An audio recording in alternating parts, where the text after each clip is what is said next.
നമസ്കാരം പ്രിയപ്പെട്ടവരെ. ഒരു ചെറിയ ചോദ്യം ചോദിച്ചുകൊണ്ട് ആരംഭിക്കാം ഇന്നത്തെ കുങ്കുമം.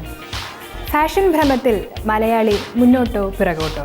അന്താരാഷ്ട്ര തലത്തിൽ പുറത്തിറങ്ങുന്ന പുത്തൻ വസ്ത്രധാരണ രീതി ഞൊടിയിട കൊണ്ട് നമ്മുടെ കൊച്ചു കേരളത്തിലും എത്തുന്നു എന്നതാണ് വാസ്തവം. നമ്മുടെ വിമൻസ് കോളേജുകളിലേക്ക് കടന്നു ചെന്നാൽ ഇക്കാര്യം പെട്ടെന്ന് ബോധ്യപ്പെടും. മുംബൈ, ബാംഗ്ലൂരു തുടങ്ങിയ മെട്രോ നഗരങ്ങളിൽ നിന്ന് പുതുപുത്തൻ ഫാഷൻ ഉടുപ്പുകൾ പെട്ടെന്ന് കേരളത്തിലേക്ക് കടന്നു വരുന്നു. പലപ്പോഴും തീർത്തും ആഭാസമാകുന്നുണ്ട് ഇത്തരം ഫാഷൻ വസ്ത്രങ്ങൾ. ലെഗിങ്സും ജീൻസും ഒക്കെ സഹിക്കാവുന്നതേ ഉള്ളൂ. എന്നാൽ ഒരിത്തിരി പോലും വിസ്തൃതയില്ലാത്ത കുഞ്ഞുടുപ്പുകൾ അണിഞ്ഞ് തടിച്ചുരുണ്ട തരുണീമണികൾ ചുറ്റിക്കറങ്ങുന്നത് ഒരല്പം അരോചകം തന്നെ. തങ്ങളുടെ ശരീരത്തിനിണങ്ങിയ വസ്ത്രധാരണ രീതി തിരഞ്ഞെടുക്കുവാൻ എല്ലാ പ്രിയപ്പെട്ടവരോടും സ്നേഹത്തോടെ അപേക്ഷിച്ചുകൊണ്ട് തുടങ്ങുന്നു ഇന്നത്തെ കുങ്കുമം. നാട്ടിൻപുറത്തിൻ്റെ നന്മയും ശാലീനതയും ഒക്കെയായി ജീവിച്ചൊരു പെൺകുട്ടി നഗരത്തിലെത്തിയപ്പോൾ പെട്ടെന്ന് മോഡേണായി മാറുന്നു. അടിച്ചു പൊളിച്ച് ജീവിതം ആസ്വദിക്കുന്ന അവൾ ആ ബഹളത്തിൽ തൻ്റെ അടിത്തറ ഇളകുന്നത് അറിയുന്നില്ല. കടന്നു വന്ന വഴികൾ മറന്നു പോകുന്നതിൻ്റെ പ്രശ്നമാണിത്. അതുകൊണ്ടാണ് വന്ന വഴി മറക്കരുത് എന്ന് മുതിർന്നവർ നമ്മോട് പറയുന്നത്. നമുക്ക് കാണാം ഞാൻ വന്ന വഴി.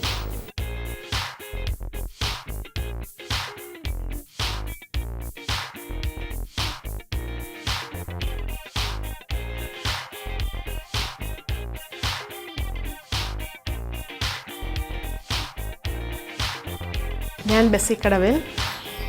ബേസിക്കലി ഞാനൊരു ചിത്രകാരിയാണ്. എൻ്റെ കണ്ണുകൾക്ക് ചെറിയ അസുഖം ബാധിച്ചതിനെ തുടർന്നാണ് ഞാൻ എഴുത്തിലേക്ക് കടന്നത്.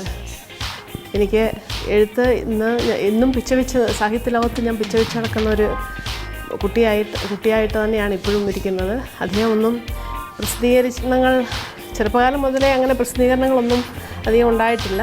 പക്ഷേ ഡയറി കുറിപ്പുകളിൽ കുറിച്ച് വെച്ചിരുന്ന കുറേ കുറിപ്പുകൾ ഞാൻ പിന്നീട് കണ്ടെത്തി അത് കവിതകളാക്കി മാറ്റിയതാണ് എൻ്റെ ആദ്യത്തെ കവിതാ സമാഹാരം. അതാണ് പകൽ വിളക്ക്. പിന്നീട് ചിത്രരചന എനിക്ക് അപ്രാപ്യമായ ഒരു കാര്യമായി വന്നപ്പോൾ ഞാൻ അതിനെ എഴുത്തിലേക്ക് തിരിയുകയായിരുന്നു. പിന്നീടാണ് ആദ്യം 2 കവിതാ സമാഹാരങ്ങൾ, അത് കഴിഞ്ഞ് പിന്നെ 2 കഥാസമാഹാരങ്ങൾ, ഇപ്പോൾ എല്ലാം കൂടി 5 പുസ്തകങ്ങളും 2 CD-കളും ഞാൻ കവിതാ CD-കളും ഇപ്പോൾ പുറത്തിറക്കിയിട്ടുണ്ട്.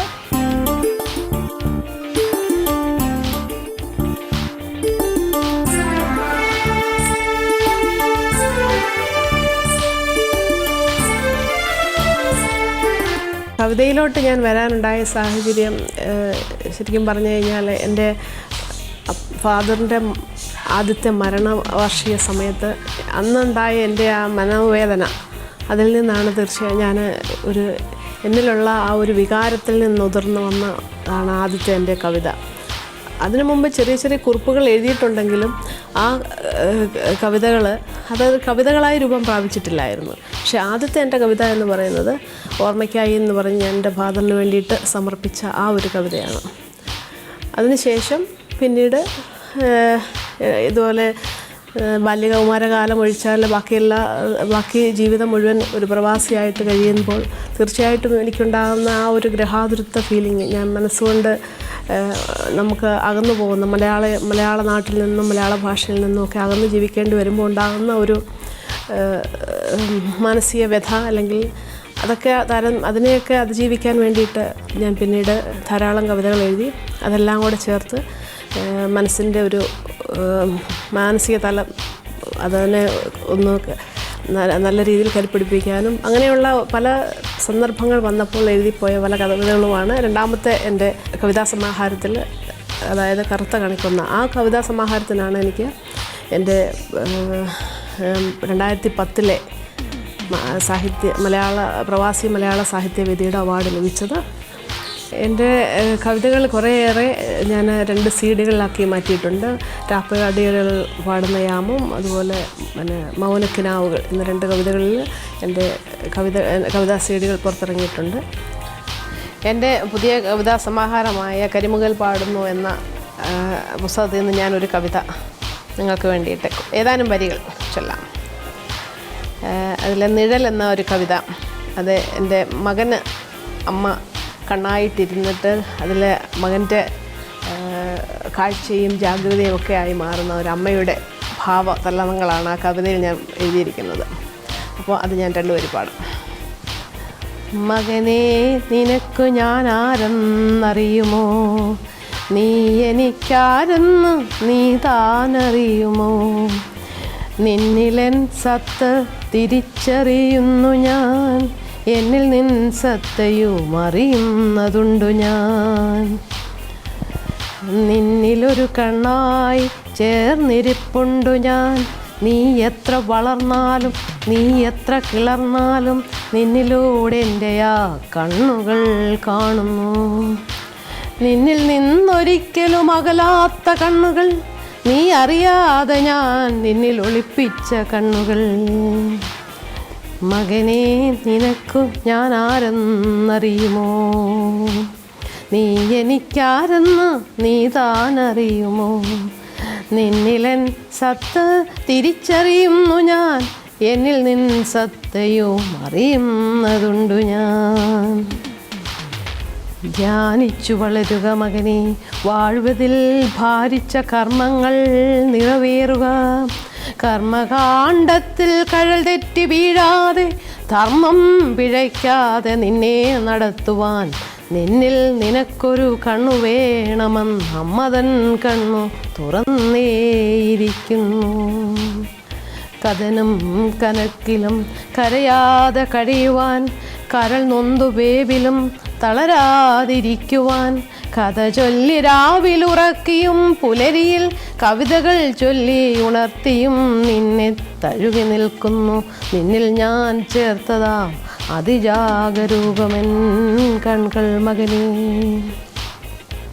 നീ ജനികൊള്ളുന്നതിനേറെ മുമ്പെങ്ങോ നിന്നിൽ ഞാൻ കൊളുത്തിയത് എൻ്റെ ഈ കണ്ണുകൾ. കടവിലും കാവിലും കാലവർഷത്തിലും തിരതല്ലും കടലിലും നീ നോക്കി നിൽക്കവേ അറിയുക നിന്നിലെ എൻ കണ്ണിലൂടെ നീ അറിയുന്ന പലതുണ്ടതൊത്തിരി കാലം. ഒടുവിലൊരു സഖിയുമായി ചേർന്നു നീ എന്നിൽ നിന്നകലും വരേക്കൊരു നിഴൽ ബിംബമായി, നിന്നിൽ ഞാൻ എന്നെ തളച്ചിട്ടിരിക്കുന്നെൻ്റെ കണ്ണായി കാഴ്ചയായി ചിന്തയായി സ്നേഹമായി അല്ലും പകലുമൻ ഓമൽ മകനേ. ഞാൻ കഥയിലോട്ട് വരാൻ കാരണം ആദ്യത്തെ എൻ്റെ ഒരു കഥ ഞാനിങ്ങനെ എഴുതി കഴിഞ്ഞ് ഞാൻ എൻ്റെ സഹോദരനും എൻ്റെ വഴികാട്ടിയുമായ ശ്രീ ബാബു കുഴിമറ്റത്തെ കാണിച്ചപ്പോൾ അദ്ദേഹം പറഞ്ഞു എനിക്ക് കഥയിലാണ് കൂടുതൽ എഴുതാൻ കഴിയുന്നത്, അതുകൊണ്ട് കവിതയോടൊപ്പം തന്നെ നീ കഥയും തുടരണമെന്ന് അദ്ദേഹം പറഞ്ഞതനുസരിച്ച് ഞാൻ കഥകൾ പിന്നീട് എഴുതുകയാണ്. ഇടയ്ക്ക് അദ്ദേഹത്തിൻ്റെ സഹായങ്ങളൊക്കെ എനിക്ക് ഒരുപാട് കിട്ടുന്നുണ്ട്. ഇപ്പോഴും എന്നെ പ്രോത്സാഹിപ്പിച്ചുകൊണ്ടിരിക്കുന്നത് അദ്ദേഹം തന്നെയാണ്. ഞാൻ കഥകൾ എഴുതി അതിന് 2 പുസ്തകം, ഇപ്പോൾ 2 കഥാസമാഹാരങ്ങൾ, ഒന്ന് നിഷ്കാമ ചതുഷ്ടയം, മറ്റേത് കടലാമകളുടെ തീരം, അങ്ങനെ 2 കഥാപുസ്തകങ്ങൾ ഞാൻ പുറത്തിറക്കിയിട്ടുണ്ട്. നിഷ്കാമ ചതുഷ്ടയത്തിൽ എല്ലാം ഞാനങ്ങനെ വലിയ രചനാ തന്ത്രങ്ങളൊന്നും എൻ്റെ എഴുത്ത് രീതിയിലില്ല. സാധാരണക്കാരുടെ ലളിതമായ ഭാഷയിൽ സാധാരണക്കാരന് വായിക്കത്തക്കവണ്ണമുള്ള രീതിയിൽ വളരെ അവരുമായിട്ട് സംവേദിക്കാൻ കഴിയുന്ന, വായനക്കാരുമായിട്ട് എനിക്ക് സംവേദിക്കാൻ കഴിയുന്ന രീതിയിലുള്ള ഒരു കഥാരചനാ തന്ത്രമാണ് ഞാൻ ഉപയോഗിക്കുന്നത്. തീർച്ചയായിട്ടും ഇന്ന് എൻ്റെ കവിതകളിൽ ചിലതൊക്കെ വളരെ വിമർശനങ്ങൾ നേടേണ്ടി വന്നിട്ടുണ്ട്. നിഷ്കാമചതുഷ്ടയം എന്നൊരു കഥ, അത് പലരും തന്നെ അതിനെ ഒരു മാധവിക്കുട്ടിയുടെ രീതിയിലോട്ട് ഞാൻ അതിനെ എന്തോ ഒരു അശ്ലീല രചന എന്നുള്ള രീതി പോലെ ചിലരതിനെ കണ്ടിട്ട് അതിനെ കുറ്റപ്പെടുത്താൻ ശ്രമിച്ചിട്ടുണ്ട്. പക്ഷേ അത് നിങ്ങൾ വായിക്കണമെന്നാണ് ഞാൻ പറയുന്നത്. കാരണം വായിച്ചാലേ അതിൻ്റെ ആ കഥയുടെ മാനവീയത എന്താണെന്ന് മനസ്സിലാക്കാൻ സാധിക്കുകയുള്ളൂ. അതുപോലെ എൻ്റെ മറ്റുള്ള കഥകൾ, കടലാമകളുടെ തീരം, അതിനകത്ത് ഞാൻ ഒരു കഥ, ആ ടൈറ്റിൽ കഥ തന്നെ തീർച്ചയായിട്ടും അതിനകത്ത് സ്ത്രീയുടെ മാനസിക തലങ്ങളാണ്, ഒരു വിഭിന്ന മുഖങ്ങളാണ് ഞാൻ അതിനകത്ത് കാണിച്ചത്. 2 സ്ത്രീകൾ, ഒരു സ്ത്രീ എന്ന് പറയുന്നത് മാതൃത്വത്തിന് വേണ്ടി ദാഹിക്കുന്ന ഒരു മനസ്സും, മറ്റേ സ്ത്രീയാണ് ജന്മം നൽകിയ കുഞ്ഞിനെ ജീവനോട് കുഴിച്ചു മൂടാൻ ശ്രമിക്കുന്ന ഒരു സ്ത്രീയുടെ മനസ്സുമാണ് ഞാൻ ആ കഥയിൽ കാണിക്കുന്നത്. അങ്ങനെ എവിടെ നിന്നെങ്കിലും ഒരു കഥാബീജമോ ഒരു അന്തരീക്ഷമോ ഒരു സാഹചര്യമോ കിട്ടുന്ന സമയത്ത് ഞാൻ അതിനെ തീർച്ചയായിട്ടും എൻ്റെ മനസ്സിലിട്ട് ഒരു ഈറ്റുനോവ് അനുഭവിക്കുന്ന ഒരു അസ്വസ്ഥതയിലോട്ട് ഞാൻ കടന്നു പോയിട്ട് തീർച്ചയായിട്ടും അത് ഒരു കടലാസിൽ പകർത്തി വെക്കുന്ന അന്ന് വരെ അനുഭവിക്കുന്ന ആ ഒരു വേദന അത് എഴുത്തുകാർക്ക് മാത്രമേ മനസ്സിലാക്കാവുന്ന ഒരു കാര്യമാണ്. ഒരിക്കൽ നമ്മളത് പകർത്തി കഴിയുമ്പോൾ ഉണ്ടാകുന്ന ഒരു നിർവൃതി. അപ്പോൾ തീർച്ചയായിട്ടും എൻ്റെ കഥകളെല്ലാം മനുഷ്യ സ്നേഹത്തിന് വേണ്ടി ദാഹിക്കുന്നവർക്ക് വേണ്ടിയുള്ള മനുഷ്യ സ്നേഹത്തിൻ്റെ പല വിധത്തിലുള്ള പ്രകടനങ്ങളാണ് എൻ്റെ കഥയിലെ കഥാപാത്രങ്ങളുടെ വികാരങ്ങളായിട്ട് വരുന്നത്. അപ്പോൾ സാധാരണക്കാരന് വളരെ എളുപ്പത്തിൽ സംവേദിക്കാൻ കഴിയുന്ന ഒരു രീതിയാണ് ഞാൻ രചനാ രീതിയാണ് എൻ്റേത്. അപ്പം അതുകൊണ്ട് ഒരു പക്ഷേ വലിയ ലബ്ധപ്രതിഷ്ഠങ്ങളായ കൃതികളൊന്നും ഉണ്ടാകണമെന്നില്ല, അത് ആയിരിക്കണമെന്നില്ല. എങ്കിലും അതിൻ്റെ നമ്മൾ ആ കഥകളിൽ തീർച്ചയായിട്ടും സ്നേഹത്തിൻ്റെ എക്കലുകൾ അടിഞ്ഞു കിടപ്പുണ്ടാവും. അത് കണ്ടെത്തി വായനക്കാരെ അതിനെ ആസ്വദിക്കാൻ ശ്രമിക്കുമെന്നാണ് എൻ്റെ ഒരു വിശ്വാസം.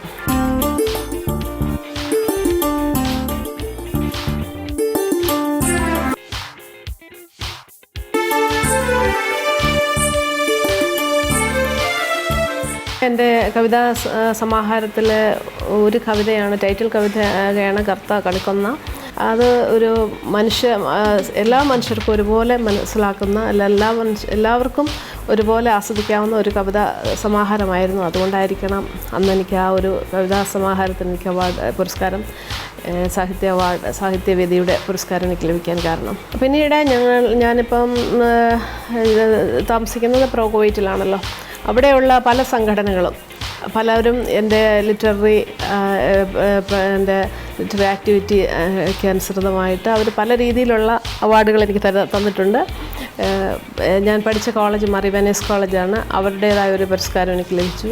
പിന്നെ പത്തനംതിട്ട ജില്ലാ അസോസിയേഷൻകാരുടേത്, പിന്നെ യൂത്ത് ലീഗ്, അങ്ങനെ ധാരാളം അസോസിയേഷൻകാർ തന്നെ എന്നെ വിളിച്ചാദരിച്ചിട്ടുണ്ട്. ചിലർ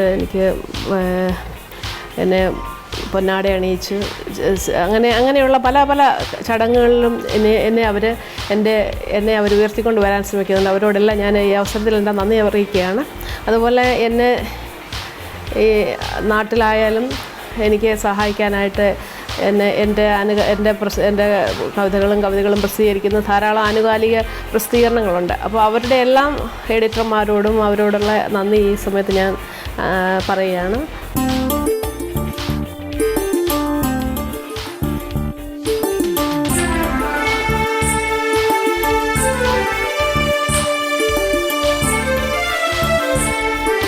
എൻ്റെ പുതിയ കഥാസമാഹാരങ്ങളാണ് നിഷ്കാമ ചതുഷ്ടയും കടലാമകളുടെ തീരം. കവിതാ സമാഹാരമാണ് കരിമുകിലുകൾ പാടുന്നു. ഇപ്പം പുതുതായിട്ട് ഞാനിപ്പോൾ ഒരു വർക്കിലാണ്, ഒരു നോവലിൻ്റെ വർക്കിലാണ്. അതിൽ ജഗദീശ്വരൻ അനുവദിച്ചാൽ ഉടൻ തന്നെ അത് പുറത്തിറങ്ങും. അതിനകത്തെ കഥാതന്തു എന്ന് പറയുന്നത് ഒരു പ്രവാസിയെ സംബന്ധിച്ചിടത്തോളം തീർച്ചയായിട്ടും അവൻ്റെ മനസ്സിൽ ഉണ്ടാകുന്ന ഗ്രഹാതുരത്വ ഫീലിങ്. അപ്പോൾ എൻ്റേതും അതുപോലെയൊക്കെ തന്നെയാണ്. ഞാൻ ഇവിടുന്ന് പ്രവാസത്തിലേക്ക് പോയ സമയം മുതൽ എൻ്റെ മനസ്സിലുണ്ടായിരുന്ന കുറച്ച് ഇവിടുത്തെ നാട്ടാചാരങ്ങൾ, നാട്ടിലെ വിശേഷങ്ങളും ഒക്കെ കൂടെ ചേർത്ത്, പിന്നെ പോരാഞ്ഞിട്ട് ഞാനിപ്പോൾ പൊറ്റമ്മയെ പോലെ കാണുന്ന എൻ്റെ കുവൈറ്റിൻ്റെ അവിടെ യുദ്ധകാലത്ത് സംഭവിച്ച അനിഷ്ട സംഭവങ്ങൾ, അല്ലെങ്കിൽ അതുപോലെ ഞങ്ങളെപ്പോലുള്ളവർക്കുണ്ടായ നഷ്ടങ്ങൾ, അങ്ങനെയുള്ള എൻ്റെ അറിവിൻ്റെ പരിമിതിയിൽ നിന്നുകൊണ്ടുള്ള എഴുതുന്നത്. ഇപ്പം നമുക്ക് MG വാസുദേവൻ സാറ് പറഞ്ഞതുപോലെ അറിയപ്പെടാത്ത അത്ഭുതങ്ങളെ വഹിക്കുന്ന മഹാസമുദ്രത്തേക്കാൾ അറിയപ്പെടുന്ന എൻ്റെ നിലാനദിയെക്കുറിച്ച് എഴുതാനാണ് താല്പര്യം എന്ന് പറഞ്ഞ പോലെ അതേ അവസ്ഥയാണ് എനിക്കുള്ളത്. ഞാൻ എൻ്റെ കുവൈറ്റിനെക്കുറിച്ചും എനിക്കറിയാവുന്ന എൻ്റെ നാടിനെക്കുറിച്ചും ഒക്കെ എഴുതാനാണ് ഞാനിപ്പോൾ ആ നോവലിൽ ശ്രമിക്കുന്നത്. അതും അടുത്ത കാലത്ത് തന്നെ പുറത്തിറങ്ങുമെന്നാണ്. ദൈവം സഹായിച്ചാൽ അത് നിങ്ങൾക്ക് മുമ്പിൽ ഞാൻ സമർപ്പിക്കും.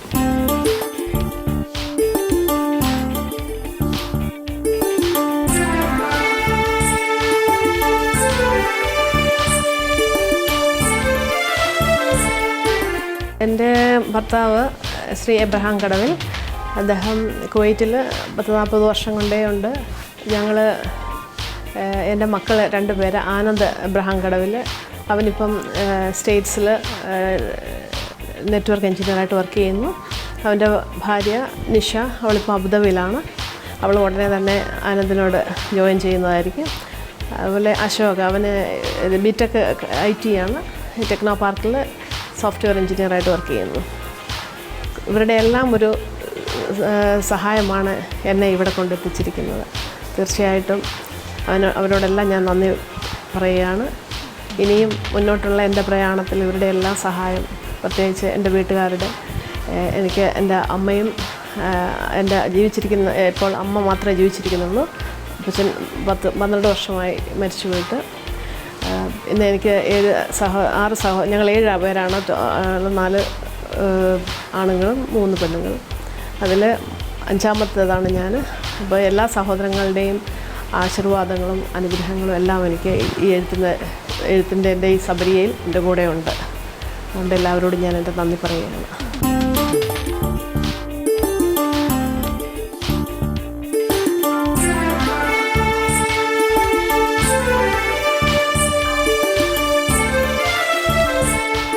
ഫാഷൻ തരംഗം ഇന്ന് വസ്ത്രധാരണത്തിൽ മാത്രമല്ല, കടിച്ചാൽ പൊട്ടാത്ത 2 ഇംഗ്ലീഷ് വാക്ക് അസ്ഥാനത്തെടുത്തിട്ട് പ്രയോഗിക്കുന്നതിലുമുണ്ട്. എന്നാൽ ശരിയായ രീതിയിൽ ഇംഗ്ലീഷ് ഉപയോഗിക്കുന്നത് നല്ല സൗന്ദര്യ ലക്ഷണവുമാണ്. വെറുതെ വാദിക്കാൻ പറയുന്നതല്ല ഇത്. ശ്രദ്ധിക്കാം മധുരമാ മറുഭാഷ.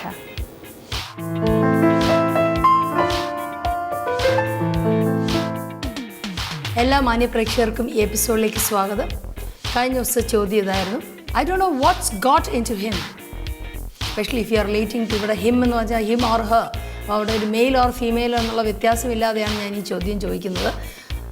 അവൾക്ക് എന്ത് പറ്റി, അല്ലെങ്കിൽ അവൻ എന്ത് പറ്റി, അത് അവൻ ഇങ്ങനെ അല്ലല്ലോ, അപ്പം സാധാരണ ഇങ്ങനെയല്ല നടക്കുന്നത്. അപ്പം നമ്മൾ സാധാരണ ഉള്ള ഒരു അവസ്ഥയിൽ നിന്നും ഒരു വളരെ ചേഞ്ച് ചെയ്തിട്ടുള്ള ഒരു അവസ്ഥയിൽ നടക്കുമ്പോൾ നാച്ചുറലി വീട്ടിലുള്ളവർക്ക് അവൻ എന്താ പറ്റിയത്, അവൻ വളരെ കളിച്ച് ചിരിച്ച് നടക്കുന്ന ഒരാളാണല്ലോ, ഇന്ന് വളരെ ഗ്ലൂമി ആണല്ലോ, ഇതൊക്കെ അല്ലെങ്കിൽ വാട്ട് എവർ ഇറ്റ് ഇസ്, തിരിച്ചാണെങ്കിലും ആവാം, വളരെ സീരിയസ് ആയിട്ടുള്ള ഒരാൾ വളരെ എക്സൈറ്റഡ് ആയിട്ട് നടക്കുകയാണ്, എന്തോ സംഭവിച്ചിട്ടുണ്ട്, സംതിങ് ഹാസ് ഹാപ്പൻഡ് എന്നുള്ള അർത്ഥത്തിൽ.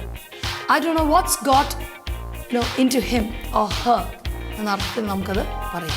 Continuing with the word get, സാധാരണ നമ്മൾ I got a sudden pain in my knee അല്ലെങ്കിൽ tummy or whichever part. അപ്പം I got a sudden pain, അപ്പം എനിക്ക് നല്ല പെയിൻ ഉണ്ടായി എന്നർത്ഥത്തിൽ അവിടെ ആ ഗെറ്റ് എന്നുള്ള വേർഡാണ് അവിടെ യൂസ് ചെയ്യുന്നത്. റീച്ച് എന്ന വേർഡിന് പകരം നമുക്ക് ഈ സെൻറ്റൻസിൽ ഗെറ്റ് എന്നുള്ള വേർഡ് നമ്മൾ യൂസ് ചെയ്തിരിക്കുന്നത് എങ്ങനെയാണെന്ന് നോക്കാം. എയർപോർട്ടിൽ എത്തിയാൽ എന്നെ വിളിക്കണം, അല്ലെങ്കിൽ റെയിൽവേ സ്റ്റേഷനിൽ എത്തിയാൽ എന്നെ വിളിക്കണം. When you get to the airport or railway station, when you get there can you call me. അത് വെൻ യു ഗെറ്റ് ദെയർ, അവിടെ എത്തിയാൽ റീച്ച് എന്ന വാക്കിന് പകരം വളരെ സിമ്പിളായിട്ട് ഗെറ്റ് എന്നുള്ള വേർഡ് നമുക്ക് യൂസ് ചെയ്യാം. ജലദോഷമുള്ളവരെ ചിലർ ദൂരെ നിർത്താറുണ്ട്, അടുപ്പിക്കാറില്ല. കാരണം അവർക്ക് ജലദോഷം വന്നാൽ പിന്നെ 3 ദിവസം ബുദ്ധിമുട്ടാവും, അല്ലെ 3-4 ദിവസം. അപ്പം keep away, I may get your cold. അപ്പം നിൻ്റെ ജലദോഷം എനിക്ക് വരാനുള്ള സാധ്യതയുണ്ട്, അതുകൊണ്ട് മാറി നിൽക്കുക. I may get your cold. ചില ആൾക്കാർ, കുട്ടികളായാലും മുതിർന്നവരായാലും, ചില വേണ്ടാത്തരങ്ങളൊക്കെ കാണിച്ച് അവർ അതിൽ നിന്നും രക്ഷപ്പെടാറുണ്ട്. നേരിയ തോതിലാണെങ്കിൽ പോലും അവരതിൽ നിന്ന് രക്ഷപ്പെടാറുണ്ട്. സോ അങ്ങനെയുള്ള, അപ്പോൾ ഫോർ എക്സാമ്പിൾ എന്തെങ്കിലും ഒരു കുരുത്തക്കേടോ കുട്ടികൾ സ്കൂളിൽ എന്തെങ്കിലും കാണിച്ചു, പക്ഷെ അത് ഒരു പണിഷ്മെൻ്റ് ഒന്നും കിട്ടാതെ അവർ രക്ഷപ്പെട്ടു എന്നർത്ഥത്തിൽ. they got off lightly this time. they got off lightly. ഇപ്പോൾ വലിയ പണിഷ്മെൻ്റ് ഒന്നും കിട്ടിയില്ല, അവർ രക്ഷപ്പെട്ടു അർത്ഥത്തിൽ. they got off lightly this time. ഇത്തവണ അവർ വലിയ പണിഷ്മെൻ്റ് ഒന്നും കിട്ടാതെ രക്ഷപ്പെട്ടു. ചിലരോട് നമ്മൾ ചോദിക്കാറില്ലേ, പിന്നെ എങ്ങനെ പോകുന്നു എന്ന് വെച്ചാൽ അതിൽ പല മീനിങ് ഉണ്ട്. പിന്നെ എങ്ങനെ അതിൻ്റെ വർക്കൊക്കെ എങ്ങനെയുണ്ട്, ഇപ്പോൾ പ്രോഗ്രസ് ചെയ്യുന്നുണ്ടോ, ആർ യു ഡൂയിങ് വെൽ എന്ന അർത്ഥത്തിലൊക്കെയാണ് ആ ചോദ്യം ചോദിക്കുന്നത്. അതിനെ നമുക്ക് ഇംഗ്ലീഷിൽ how are you getting on, how are you getting on, how are you coping with the situation, നീ എങ്ങനെയാണ് പ്രോഗ്രസ് ചെയ്യുന്നുണ്ടോ എന്നൊക്കെ അർത്ഥത്തിൽ നമുക്കങ്ങനെ ചോദിക്കാം. മലയാള സിനിമയിൽ സ്ട്രോങ് ആയിട്ടുള്ള ക്യാരക്ടേഴ്സ്, ചില സ്പെഷ്യലി ഇൻ ടെൻസ് സിറ്റുവേഷൻ വളരെ റിവെഞ്ച്ഫുൾ ആയിട്ട് പറയുന്ന ഒരു സെൻറ്റൻസാണ് ഞാൻ നിന്നെ കണ്ടോളാം എന്ന് വെച്ചാൽ അത് ഞാൻ പകരം വീട്ടും എന്ന അർത്ഥത്തിലാണ് അത് പറയുന്നത്. ഇത് നമ്മൾ ഇൻഫോർമലായിട്ട് നമ്മൾ എങ്ങനെയായിരിക്കും നമ്മൾ ഇംഗ്ലീഷിൽ പറയുക. Think about it. I see you tomorrow. Bye for now. മനസ്സും ശരീരവും ഒരുപോലെ സൗന്ദര്യാത്മകമായി നിലനിർത്താൻ ഇന്നത്തെ കുങ്കുമം സഹായിച്ചെങ്കിൽ ഞങ്ങൾ ധന്യരായി. അഭിപ്രായങ്ങൾ എഴുതൂ. കുങ്കുമം, care of panorama media, panorama buildings, Chettikulangara, Thiruvananthapuram 1. Phone 0471 246 6160. Email panorama.tvmedia@gmail.com. എല്ലാ ആശംസകളോടെ ഇന്ന് വിടവാങ്ങുന്നു. നന്ദി.